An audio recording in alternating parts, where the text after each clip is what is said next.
नमस्कार. समीप नागवेकर, मनशक्ती आणि मनोधैर्याच्या या यूट्यूब चॅनलमध्ये आपलं मनपूर्वक स्वागत. आपण डिल्युजनल आणि इल्युजनल या विषयाचा व्हिडिओ जेव्हा मी बनवला होता, त्याच्यानंतर मला बऱ्याच लोकांनी फोन करून किंवा व्हॉट्सअपवर मला मेसेज पाठवले, की तुम्ही डिल्युजनल असणं आणि इल्युजन असणं याचा फरकही समजवला. तुम्ही हॅल्युसिनेशन्स काय असतात हेही समजवलं. पण अशा लोकांशी डील कसं करावं, अशा लोकांशी आपण कसं वागलं की आपल्याला त्याचा त्रास कमी होईल किंवा त्या माणसाला त्याची मदत होईल, याविषयी मार्गदर्शन फारच थोडक्या शब्दात केलं. तर आज हा व्हिडिओ आपण त्याच विषयावर थोडं त्यावर फोकस टाकण्याच्या दृष्टीने करणार आहोत. अशा लोकांशी डील करण्यासाठी दोन भागात आपण बघूया, की असं व्यक्ती जर आपल्या कुटुंबातच आहे तर कसं डील करायचं, आणि असा व्यक्ती आउटसाईड ऑफ आवर फॅमिली असं जर आहे तर आपण त्यांच्याशी कसं डील करायचं. फर्स्ट ऑफ ऑल एक गोष्ट लक्षात घ्या, की ज्या वेळेला आपल्या कुटुंबामध्ये असा एक जेव्हा व्यक्ती असतो जो चुकीच्या धारणेच्या आधारावर किंवा चुकीच्या मनाच्या असलेल्या काही संकल्पनांच्या आधारावर स्वतःची आणि इतर घटनाक्रमांची एक इमेज बनवत आपल्याला ते तसंच मानण्याला भाग पाडत असतो, त्यावेळेला अशा व्यक्तींना आपण जितकं क्रॉस करू किंवा जितकं त्याचा हा गैरसमज किंवा अशा गोष्टी जितक्या खोडून काढू, तितका तो आपल्या शत्रुत्व भावनेने आपल्याशी वागायला लागतो. त्याच्यामुळे पुढे गेल्यानंतर नातेसंबंधांमध्ये बऱ्याचदा खराबी येते, बऱ्याचदा नातेसंबंधांमध्ये खूप कटुता येते. आणि जसं मी मागच्या व्हिडिओमध्ये सांगितलं होतं, की आपल्या आणि त्या व्यक्तीच्या नातेसंबंधामध्ये एक दरी तयार होते, ज्याच्यामध्ये तो आपल्याला कधीच कोऑपरेट करेल अशा स्थितीमध्ये तो राहत नाही, आणि आपण जे काही बोलू ते त्याच्या विरोधासाठी असेल असं चित्र तयार होतं. मग अशा वेळेला आपल्याला काही बाउंड्रीज आखायला लागतात आपल्या स्वतःभोवती. म्हणजे ते काही असं दृश्य बाउंड्रीज नाही आहेत, पण काही गोष्टीच्या बाबतीत आपण आपल्या स्वतःला एक पथ्य पाळायला आपण भाग पाडू शकतो. जसं बाउंड्रीजचा अर्थ असा झाला, की काही गोष्टीच्या बाबतीमध्ये आपण त्या व्यक्तीशी कम्युनिकेशन अगदी हेल्दी ठेवणार आहोत, पण ज्यावेळेला ह्या डिल्युजनल थिंकिंगच्या संदर्भामधल्या ज्या गोष्टी आहेत त्यावर जास्ती करून संभाषण टाळावं. सेकंड थिंग, की त्याला कुठल्याही प्रकारच्या जितकं कम्युनिकेशन कमी असेल तितकं त्या व्यक्तीच्या बाबतीत आणि आपल्या बाबतीमध्ये अ, म्हणजे वादविवादाचे क्षण आपल्याला टाळता येतील. आणि थर्ड थिंग म्हणजे आपल्या स्वतःच्या मानसिक अवस्थेवर जास्तीत जास्त काम करणं, जेणेकरून त्या मेंटल स्टेबिलिटीच्या दृष्टीने. कारण या सगळ्या क्लॅशेसमध्ये बऱ्याचदा आपली मानसिकता, आपल्या सगळ्या गोष्टीच्या विचारांची शक्ती जी आहे ती आपण गमावून बसतो, आणि कळत-नकळत मग आपण सुद्धा एका मानसिक अवस्थेकडे जायला लागतो. त्याच्यामुळे जर या अशा कुठल्या विषयाशी आपल्याला जर डील करायचं आहे, तर सगळ्यात पहिली आपली मानसिकता खूप स्टेबल असणं आवश्यक आहे. सेकंड थिंग, की त्याने हे जे काही डिल्युजनल माइंडसेट म्हणून तयार केलेला जो काही डिफेन्स मेकॅनिझम आहे, त्या डिफेन्स मेकॅनिझमला दुसऱ्या एका पद्धतीने आपल्याला डील करता येतं, की त्याच्या कुठल्याही, पण त्यासाठी एक महत्त्वाची गोष्ट, की आपल्याला अथॉरिटी भूमिकेमध्ये जावं लागेल. कारण त्या सगळ्या गोष्टीसाठी समजवण्यासाठी आपल्याला कंप्लीटली सूत्र आपल्या हातात घ्यायला लागतील. दुसरा प्रकार आहे. फर्स्ट प्रकार जो मी तुम्हाला सांगितला, की त्याच्यामध्ये कंप्लीटली त्याच्यामध्ये आणि आपल्यामध्ये एक बाउंड्रीज असली पाहिजे. त्या बाउंड्रीजच्या आधारावर आपण आपली मानसिकता, आपलं वास्तव आणि आपली विचारसरणी ही स्टेबल ठेवू शकतो. कारण का आपण त्याला कॉन्ट्रॅडिक्ट करायला जायचंच नाही. हा एक पर्याय असू शकतो. पण दुसरा एक प्रकार असा आहे, की ज्याच्यामध्ये तुम्हाला एक पूर्ण सूत्र स्वतःकडे घेऊन त्याने जे काही डिफेन्स मेकॅनिझम तयार केलेलं आहे, त्याने एक समजा हे असं एक चित्र तयार केलेलं आहे, की ते तुमच्यापुढे तुम्हाला ऐकावं लागते. पण त्याला वारंवार आपल्या सत्याच्या भावनेतनं प्रत्येक वेळेला त्याला जसं आपण ते पोक करत जाऊ, तसं त्याचा जो डिफेन्स आहे तो हळूहळू वीक होत जाईल, आणि मग त्याच्यातनं तो त्या गोष्टीला एक्सेप्ट करण्याच्या भूमिकेमध्ये जाऊ शकतो. तर हे दोन प्रकार आहेत ज्याच्या आधारावर आपण आपल्या कुटुंबातल्या डिल्युजनल व्यक्तीशी डील करताना आपल्याला त्या गोष्टीचा उपयोग होऊ शकतो. आउटसाईड ऑफ आवर फॅमिली, बऱ्याचदा आपण ज्या ठिकाणी काम करतो, आता मी जवळपास हे 17-18 वर्षापासून व्यसनमुक्तीच्या क्षेत्रामध्ये आहे. त्याच्यामुळे माझ्याकडे येणारे पेशंट, माझ्याकडे काम करणारे स्टाफ किंवा माझ्याकडे संपर्कात येणारे लोक, असे बरेच लोक होते जे डिल्युजनल होते. पण बऱ्याचदा आपण आपल्या एक्सपर्टीजच्या आधारावर त्यांच्याशी डील करायचा प्रयत्न करतो. पण जे सायन्स सांगतं किंवा जे काही सायकोलॉजीचे एक्सपर्ट सांगतात, की आपल्याला त्यांच्यापासून जितकं डिस्टन्स ठेवता येईल तेवढंच आपल्या वेल-बिईंगसाठी चांगलं असतं.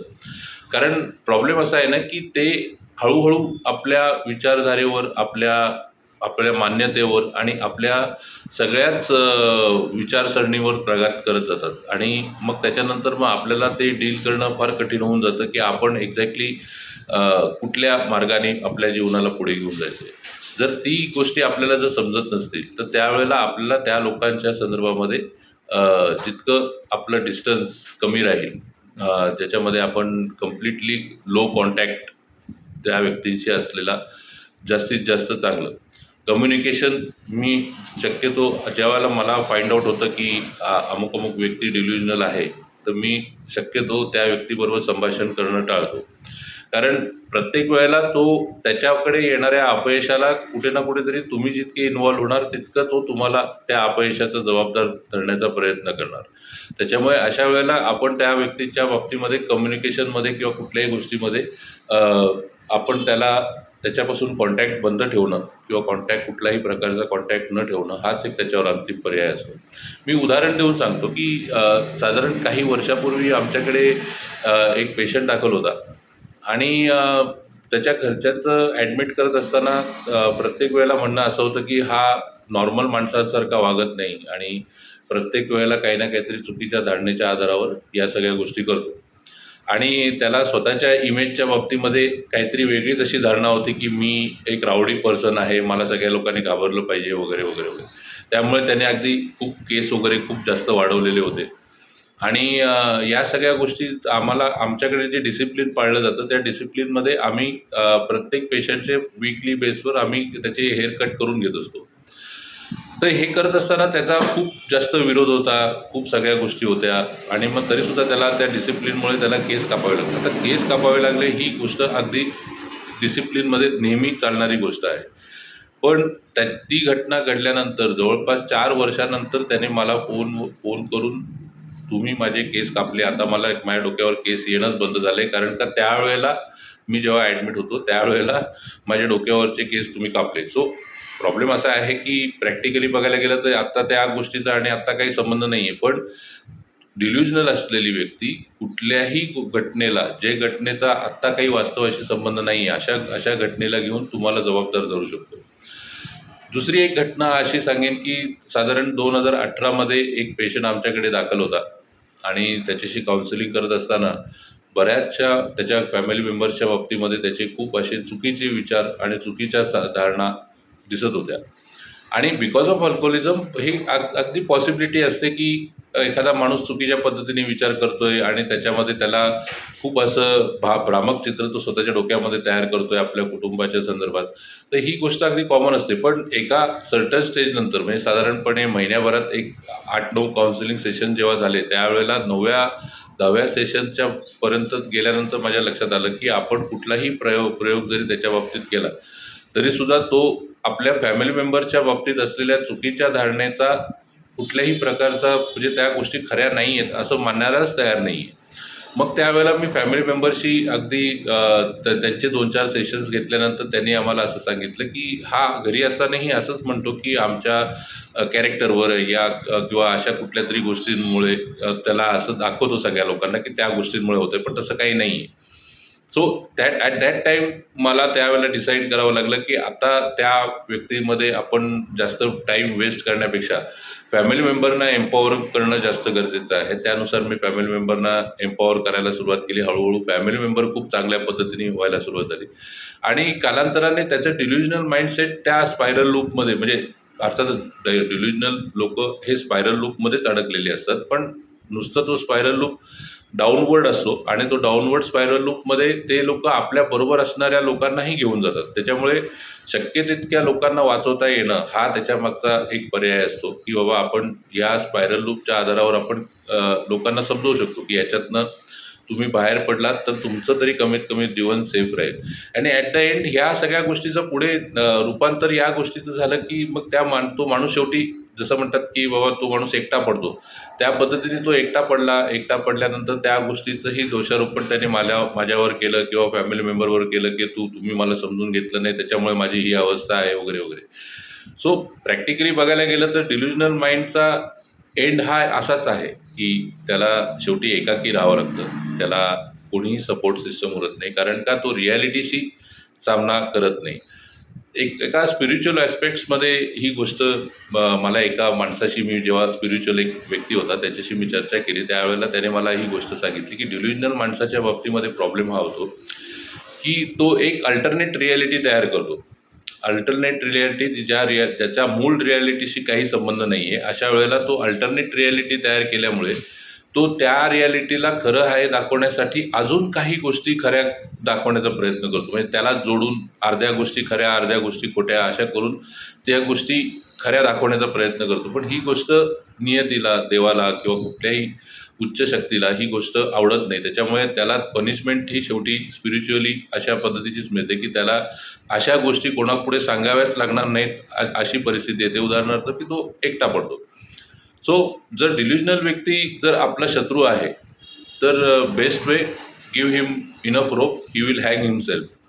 अगदीच फॉरेनच्या सायकोलॉजिकल जे काही फ्लेटर्निटी आहे किंवा अजूनपर्यंत भारतामध्ये तो प्रकार झालेला नाही की जर एखादा माणूस डिल्युजनल आहे तर त्याला आणि त्याच्या फॅमिली मेंबरना कम्प्लिटली अवेअर करणं, हा प्रकार फारसा होत नाही. पण मुळात म्हणजे असं आयडेंटिफाय करणंच कोणाला जमत नाही भारतामध्ये सध्या तरी, की बाबा ही डिल्युजनल माइंडसेट आहे. प्रोफेशनल आहेत त्या लोकांना जमत असेल, पण सर्वसाधारणतः सर्वसामान्य माणसांना ह्या पद्धतीचं नॉलेज किंवा या पद्धतीच्या गोष्टी नसतात. त्याच्यामुळे ते त्या विषयाशी खेळत बसतात. पण फॉरेनच्या सायकोलॉजिकल फ्रेटर्निटीमध्ये ही गोष्ट अगदी कॉमन आहे की त्यावेळेला ज्यावेळेला असे डिल्युजनल व्यक्तीशी तुम्ही जेव्हा डील करतायत आणि त्याच्यामुळे होणाऱ्या त्रासासाठी तुम्ही एखाद्या सायकोलॉजिस्टकडे जर गेलेले असाल, तर सायकोलॉजिस्ट तुम्हाला हाच सल्ला देतो की run as far you can. कारण का अशा व्यक्तीशी तुम्ही कधी जिंकूच शकत नाही. ही गोष्ट अगदी वास्तवात सांगितलेली आहे. त्याच्या पूर्ण लिटरेचरमध्ये या सगळ्या गोष्टी आहेत. कारण का डिल्युजनल माइंडसेटमध्ये एखाद्या व्यक्तीने जर तुमच्याविषयी शत्रुत्व पत्करलं, तर त्या शत्रुत्वाच्या भूमिकेला न्याय देण्यासाठी तो व्यक्ती कुठल्याही थराला जाऊ शकतो, हेही तितकंच खरं आहे. त्याच्यामुळे प्रॅक्टिकली बघायला गेलं तर डील करण्याचे कौटुंबिक व्यक्तीला डील करण्याचे आणि outside of our family deal करण्याचे 2 वेगवेगळे प्रकार आहेत. आय थिंक की या व्हिडिओमध्ये मी तुम्हाला बऱ्यापैकी आयडिया क्लिअर करू शकलो असेल की मिनिमम कॉन्टॅक्ट हा त्याच्यामध्ये आउटसाईड ऑफ फॅमिली और इनसाईड ऑफ फॅमिली हा अगदी कॉमन फॅक्टर आहे. आणि जितकं त्या व्यक्तीशी तुम्ही कम्युनिकेशन करताना तुमच्या रिॲलिटीला सांभाळून तुम्ही जितकं डील कराल, तेवढं तुम्हाला त्याचा फायदा होईल. एवढंच सांगेन. थँक्यू. धन्यवाद.